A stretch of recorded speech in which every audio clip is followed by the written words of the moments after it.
It's a simple maths lesson for knitters. This video tutorial demonstrates how to apply basic arithmetic in order to calculate alterations in your knitting pattern. Hello and welcome to the Crimson Stitchery, a video channel about making all things beautiful and useful. My name is Anushka. You can find me elsewhere online as The Crimson Stitchery, which is my username on Instagram, and we also have a Ravelry group. And as usual, links for this video can be found in the down bar here on YouTube. And this video all about calculating alterations in a knitting pattern that you are currently working from continues my video series on knitting alterations. So this video tutorial will outline some of the basic maths and arithmetic. It's just very simple division and multiplication that will be used in calculating alterations. So it's assuming that you have a knitting pattern that you want to work from and there are some things in it that you want to change. However, one thing that I will note is that in this video tutorial, I do assume that you have the same gauge as the pattern. So although you will need to swatch, I'm assuming that you've managed to meet gauge. And don't worry, there will be a separate video coming on how to recalculate knitting patterns when you have a different gauge to what the pattern has specified. But in this case, the maths involved for the alterations that I will have you apply in this tutorial center around measurements. So when you have decided that you want to apply a certain measurement of your own onto a knitting pattern, whether that's for size or fit, or maybe you want to make the sleeves X centimeters or Y inches wide, and you want to calculate how to apply that in the pattern, in terms of the stitch and row counts, that kind of thing. So I'll be outlining basic principles and hopefully you'll see how easy it is to make the changes that you want once you have determined what exactly they are. So without further ado, let's get started.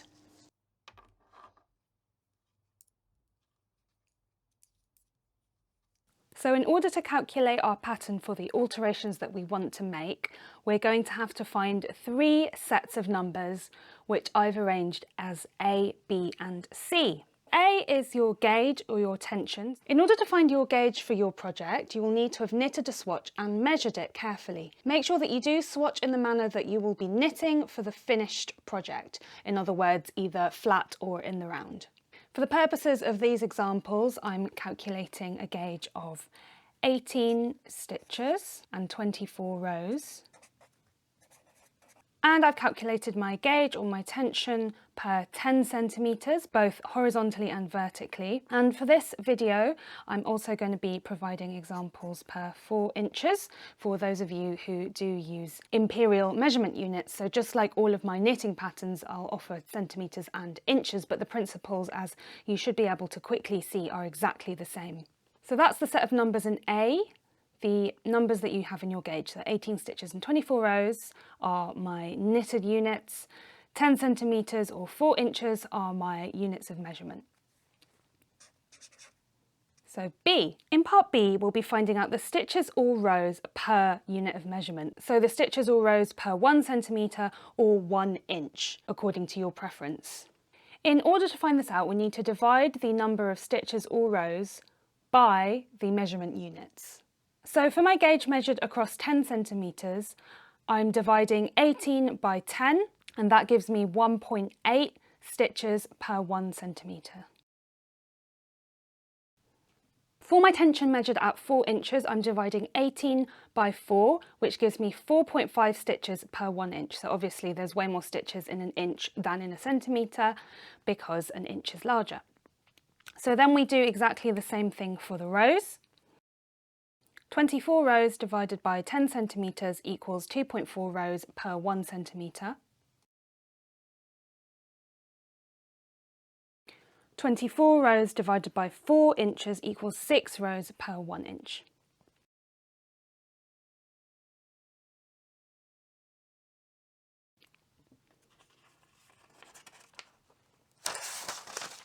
So I figured out part A and part B. In part C, I'll figure out the measurement of 1 stitch or row. And this is a really useful extra step that helps you figure out what the measurements of a pattern are at certain places, when you can find out the stitch count or the row count, but perhaps an actual measurement is not given in the schematics. And in part C, we basically divide the other way around from what we did in part B. So for 10 centimetres, I divide that by my 18 stitches and I get 0.6 centimetres. So I've rounded to the nearest 1 millimetre. So every one stitch measures 0.6 centimetres. And if I go in for my inches, so I had 4 inches divided by my 18 from my stitch gauge. 4 divided by 18 equals 0.22 inches. Now do keep this in decimals for now. Okay, if I go to my row gauge, so I had my 10 centimetres from my gauge divided by the 24 rows in the stitch gauge. 10 divided by 24 is 0.4 centimetres. And for inches, 4 divided by 24 equals 0.17 inches. So one row measures 0.4 centimetres or 0.17 inches. So these are the basic useful numbers that we need in order to make calculations to alter our knitting patterns. And I'll now be talking through some examples of how these are applied. So I'll just highlight my stitches and my rows per measurement unit and the measurement of each stitch or row.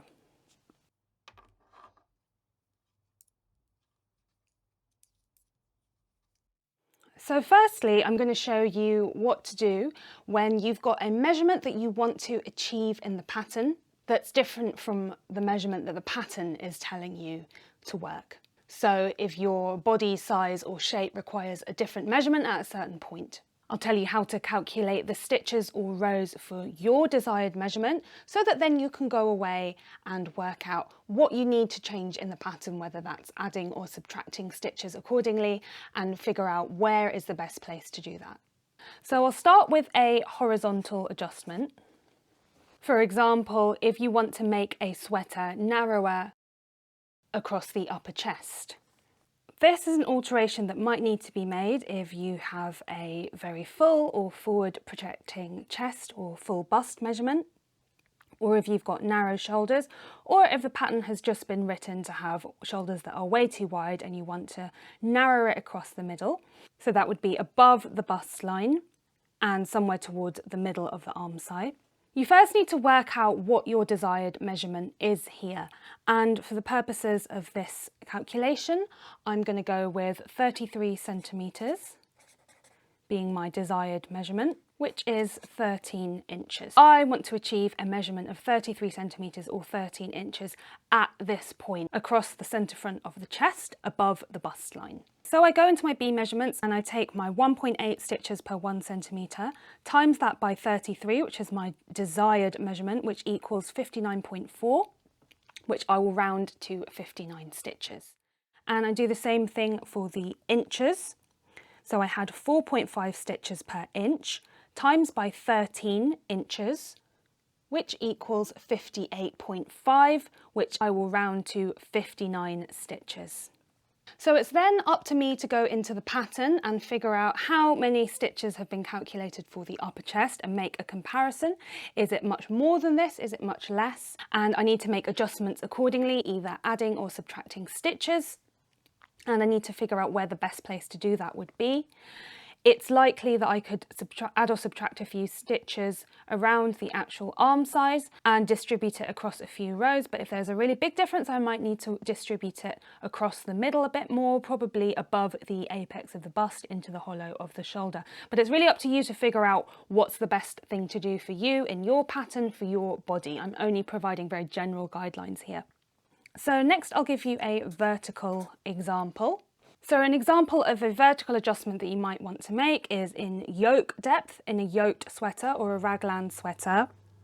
And you need to figure out what your desired measurement is from the nape of your neck at the front, which is the base of your throat, down to where you would separate for the sleeves at the armpit, which is generally more or less the same as the full bust. So in line with your nipples, and you can take that measurement on yourself, or you can measure it from a favourite jumper or something that fits well, or even something that fits badly, and work out what your ideal scenario would be. So you will get your measurement from there. And for the purposes of this calculation, I'm going to go with a desired length of 20 centimetres or 8 inches. So for my centimetres, I'll go into my row calculation under rows per unit, and I had 2.4 rows per 1 centimetre. So I'm taking 2.4 rows times 20 centimetres, my desired length, which gives me 48 rows that need to be worked in order to achieve that 20 centimetre measurement. And I can do the same thing in inches, taking my 6 rows per 1 inch, timesing it by my desired 8 inches. 6 times 8 equals 48 rows. So you can see that in this calculation, both of them have converted very, very nicely. So my next two examples are going to be using the C calculations, where we're going to take the stitch count or the row count at certain points in your pattern and work out what those actually measure. So this is really useful when you don't have very detailed schematics, or maybe they're missing some key measurements, or there's just something that you want to figure out about the fit for the size that has been written, so that you know how to make adjustments accordingly. So again, I'll give a horizontal then a vertical example. Starting with my horizontal, say the pattern has me work 80 stitches at a certain point. I'm going to be going into what each one stitch measured, so centimetres first, then inches. So for centimetres, I've got 0.6 centimetres per stitch times 80 stitches equals 48 centimetres overall. And now for inches, 0.22 inches per 1 stitch times 80 stitches equals 17.6 inches. And at this point you could round. It's up to you whether you want to round to the closest 1/4 inch, 1/8 of an inch, or if you want to work in thirds. So I'll leave that up to you guys. And we'll do a vertical example too. A good place to think about the vertical example could be the length of a sweater underneath the natural waist. So if you want to figure out where that lower hem will be sitting below your natural waist, if it's going to be too short and cropped, or if it's going to be way too long, or if you just want to find out, or even if you actually don't have any shaping to the natural waist, but you just want to find the vertical measurement of the sweater below the armpits, full stop. So say that you've gone into your pattern and you figured out that in total you will be working 30 rows in the body. I'm taking my 0.4 centimetres, which is the measurement of 1 row. 0.4 centimetres times 30 rows equals 12 centimetres. And then for inches, each 1 row measured 0.17 of an inch. So 0.17 times 30 rows equals 5.1 inches. And again, it's up to you whether you want to work in 1/10 of an inch or if you just want to round down to 5 inches. So I hope that you can see that it's really, really easy to do the number crunching of both your gauge and the pattern. And I hope that I've given you a few useful examples of how to apply this in different scenarios, but obviously your situation will differ. And I really encourage you just to experiment to find out the right way to do it for you. For anyone interested, I've actually compiled these calculations into a spreadsheet and created a gauge calculator. This resource is available for my Patreon supporters. I know that some of my supporters on Patreon have already downloaded it and are enjoying using it. And so if you feel like you understand all of the maths, but you just want to save a little bit of time, using my gauge calculator is a really quick and handy way of going about calculating your alterations. I hope that you have found this tutorial helpful, and let me know how you get on with your alterations. So obviously I just provided a few examples out of the many alterations that you can make, but there are so many possible variations that I couldn't possibly cover them all in one video. As I mentioned at the beginning, I will be doing a separate video about recalculating gauge, and there's also a Q&A coming up where I will answer your most pressing fitting and alterations concerns. But aside from that, if you have any other requests for videos which you would like me to make, or if there's anything in tutorial form that you feel like would be especially handy, please do feel free to drop me a comment down below. And also just let me know how you are getting on in your journey, whether you are new to the idea of completely changing up your knitting patterns or whether this is something that you've been doing all along. I always love to hear from viewers. A big thank you to everybody who has supported this channel, either by buying me a coffee on ko-fi.com income, or by supporting this channel with a monthly membership subscription on Patreon. Over on Patreon, we have a really lively community going on with a lot of discussions over on our Discord channel, which is a group chat. We also have quarterly knit nights 4 times a year. There are exclusive blog posts and access to Patreon only polls where I'll solicit your opinion, as I tend to solicit the opinions of patrons first of all when it comes to inputting the feedback of what you guys would like to see on my channel. So if you're enjoying the Crimson Stitchery and you'd like to get involved further, do head over to patreon.com/thecrimsonstitchery to check out all of the different tier benefits and choose the right one for you. Thank you so much to everybody who supports the channel. I really could not do it without you.